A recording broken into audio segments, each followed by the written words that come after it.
Welcome to Resilient Inspirations. Around here, we believe every story carries a lesson and every question opens a new door.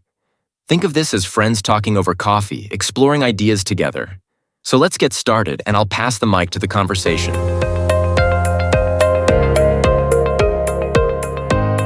Welcome to the debate.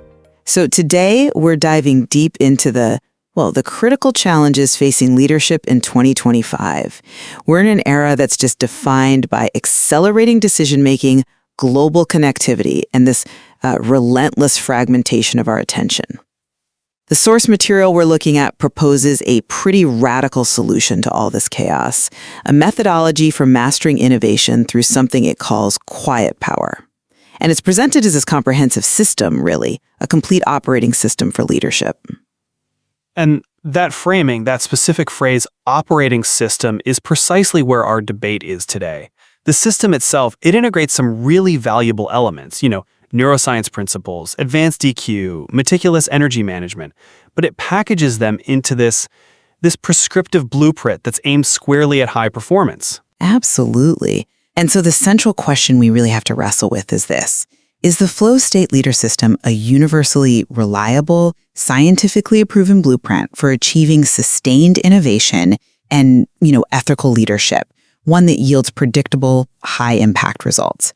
I'm going to assert that this methodology is not just advisable. I think it's a battle-tested necessity for navigating modern complexity. And I come at it from a different angle. I'm going to argue that packaging these crucial yet deeply personal human practices as some kind of guaranteed formulaic blueprint, it just fundamentally oversimplifies inherent human variability.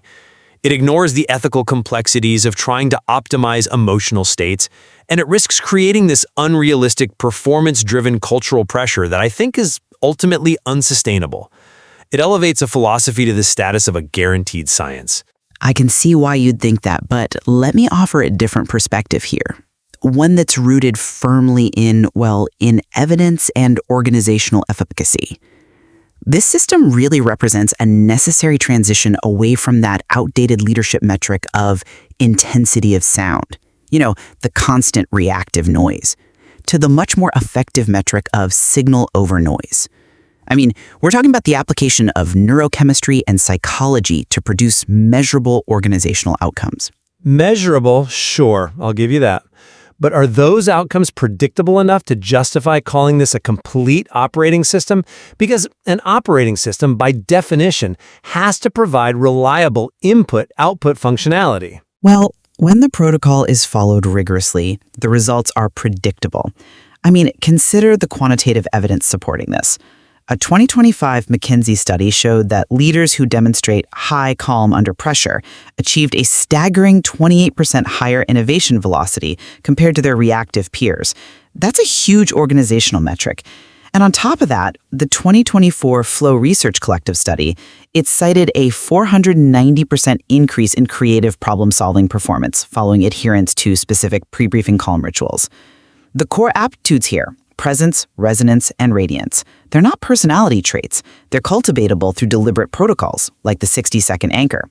This whole system is designed to align complex decision-making through what it calls intuition plus data harmony, which effectively moves us beyond the old myth of pure, cold logic. It's a structured methodology, and it's been proven to deliver. Okay, that is a compelling argument, and you're using some impressive numbers. I'll acknowledge the value of those data points. But let's look closer at the tension they create for that hard-to-convince audience, the executive who demands certainty. While I agree that the individual components, the EQ training, the breath work, they're valuable for self-management, framing them as a guaranteed operating system completely ignores the critical important disclaimers that the material itself is forced to include. Why is the disclaimer even necessary if the system is so battle-tested and predictable? The disclaimer is there to acknowledge inherent human fallibility and, the uniqueness of individual learning curves. It's not a system failure. The structure provides the framework. The individual has to execute the practices. But the disclaimer explicitly states that outcomes may vary from individual to individual, and that the practices carry risks like emotional discomfort. For a skeptical leader, that variance is the system's core flaw. By focusing so heavily on transient hypofrontality and all these neurohacks as performance triggers, we risk reducing the complexity of leadership to mere chemical management. It sets up an expectation of innovation on command. And when a leader implements the rituals and then fails to achieve that promised 490% increase, what happens? Is the system failing, or are they? I'm worried this just shifts the burden of systemic inefficiencies, the chaos you mentioned, onto the individual leader's capacity for instant self-regulation. Okay, let's address that tension. The tension between reliable practices and individual outcomes. Let's start with the science. The system is grounded in verifiable, measurable neurological changes. When we discuss harnessing calmness, what we're really discussing is the surge in beneficial neurochemicals, dopamine and norepinephrine, and at the same time, a reduction of inhibitory DMN activity. And if I can just jump in for clarity, for our listeners, DMN is the default mode network. It's that part of the brain that, handles rumination and self-referential thought. Basically the stuff that often causes mental drag. For insight, the practices like the 60-second calm protocol, which is the 60-second anchor, are tested redirection techniques. They directly harness our own biology to quickly restore prefrontal access, which allows for rational decision-making during a crisis. We have the case of the Istanbul founder. Facing an investor withdrawal just hours before a crucial pitch, they executed the protocol, and they demonstrated a clear, biologically assisted redirection of paralyzing stress into rational data assessment and adaptation. That's not philosophy. That is applied neurobiology yielding immediate results. And that's a very powerful anecdote, sure. But applying neurobiology with the expectation of an instant, guaranteed reset, I think that creates a potentially toxic cultural pressure. When you lean that heavily into a concept like transient hypofrontality, that temporary quieting of the prefrontal cortex, you are asking leaders to instantly suppress or reframe these deep-seated physiological responses that have been built over a lifetime of stress. For the skeptical manager, it sounds like if you just breathe correctly, all your problems should disappear instantly.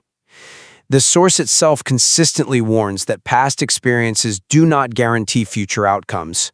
So to pitch a system built on repeatable practices, but then disclaim the reliability of the outcome, it forces a sophisticated leader to recognize that this is, at best, a highly rigorous philosophy that you have to adopt with a certain amount of faith, not empirical certainty. But the value of the system lies in the predictability of the practice, even if the resulting creative output is inherently variable. Let's move beyond the individual brain to the collective one. The focus on EQ mastery, which, is self-awareness, self-regulation, and empathy, it transcends just personal performance. It is the silent engine that drives collective creativity and, critically, builds psychological safety. And how does it achieve that safety so quickly? Through micro-practices that are deployed intentionally, we are talking about creating psychological safety in minutes through simple but effective techniques like the 60-second check-ins at the start of a meeting. This is essential for collaborative genius. It's about actively transforming that natural interpersonal tension into what the source calls creative fuel. We see this in the case of Priya, the leader who used targeted, open-ended questions, a technique rooted in high EQ, to resolve a deep impasse between her marketing and engineering teams. She turned conflict into a shared, innovative solution. This is intentional cultural design, creating space for disagreement without disaster. I'm sorry, but I just don't buy that it's purely altruistic cultural design. Not when the material focuses so heavily on social skills, orchestrating flow in teams. When the source talks about using a leader's composure to make the team's nervous systems unconsciously mirror that individual's, that to me raises significant ethical and human questions. This is where that hard-to-convince executive might perceive a subtle form of manipulation. Can you elaborate on that? That perceived manipulation? Well, when a leader consciously tries to orchestrate a shared calm using techniques like reading the room with EQ mastery, the goal might be safety, but the effect can feel like compliance. If my nervous system is unconsciously mirroring yours, my legitimate anxiety or dissent might just get suppressed by your intentional composure. Is that really fostering genuine psychological safety? Or is it subtly suppressing the very conflict that the source itself admits is often where real breakthroughs happen? For a cynical employee, forcing that shared calm risks silencing crucial input, prioritizing the smooth flow of the meeting over the difficult truth that needs to be heard. But that's a misunderstanding of how resonance and radiance are applied. The goal is not suppression, it is modulation. The leader uses their presence to stabilize the environment, which allows people to express dissent from a regulated, not reactive place. It creates a shared ground, maximizing the signal-to-noise ratio in high-stakes discussions. It is about leadership responsibility, taking ownership of the shared emotional atmosphere. But if the leader takes ownership of the atmosphere, they also have to take responsibility for the team's failure to express dissent. Let's pivot slightly and talk about the sustainability of this. The system demands this intense emotional vigilance, which brings us to the third core pillar, energy mastery. Exactly. And energy mastery is the key to sustained success. It prevents organizational financial insolvency and leader burnout. This means aligning work schedules with natural cognitive cycles and proactively protecting energy reserves, like blocking meetings before 10 a.m., which the CEO in Singapore did successfully. The morning rituals, like the 7-minute morning flow, they're acts of sovereignty. The leader is reclaiming personal time and aligning physical, mental, and emotional resources before the day even begins. That leads to sustained endurance, not exhaustion. It defines the system's longevity. That's a beautiful framing, calling it sovereignty. But that level of intense, daily vigilance and ritual adherence, treating energy as a finite and valuable resource, it requires an enormous, constant mental load. I have to ask, for the leader who is already exhausted by the systemic demands of 2025, isn't this simply one more thing on an already optimized to-do list? It is the replacement of inefficient reaction with efficient intentionality. The time you invest in the ritual pays dividends later in terms of focus and clarity. But to the hard-to-convince employee who has already experienced corporate burnout, this system, which includes channeling the afternoon surge into creative action, it can easily be perceived as just another way to extract more highly optimized productivity from the human element.